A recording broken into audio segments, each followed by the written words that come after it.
এতক্ষণ মধ্যে ভিডিও করি তো নাকি? আমি ইন্টারভিউ নিলাম যে আপনি আসলে করেন নাকি? এই যে এখন সেটা করবেন নাকি? না এটি করি নাই তো, এই এখন তো শুরু হইলো। হ্যাঁ এই দেখলাম যে আসলে আপনি ভিডিও করা যাবে কিনা। মাছ মারবার কিলো, হ্যাঁ মাছের বন্ধুবস্ত নেই ভাই আসলে কিন্তু ভালো দেখা যাবে কিন্তু এতগুলো লোকের ভিতরে আপনি একটা নিচে উঠে বসেন, উঠে বসেন ভাই। আপনার বসার জায়গা দিন, বসেন ওই ওই ওই বেঞ্চে বসেন, বসেন এবার বসেন। নিচে আমার সিট ভাড়া লাগবে। ও সিট ভাড়া লাগবে বলে বলছি। সিট ভাড়া লাগবে না, যে আমার টিকিট ভাড়া লাগবে আপনি, এটা তো অনলাইনে চলে গেছে কিন্তু। দেন দেন দেন, এটা ভাই বাম দেন, আচ্ছা দিবেন।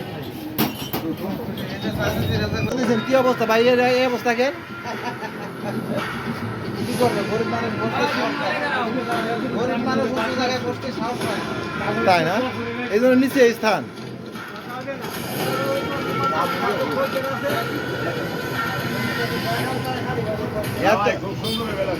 এত লোকের ভিড়ে আপনারা সবাই দেখেন একটা লোক নিচে বসা, বুঝলাম না ব্যাপারটা কি? চুরি করে ধরাই খাইলো নাকি?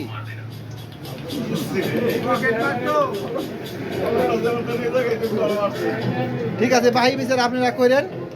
আল্লাহ হাফেজ।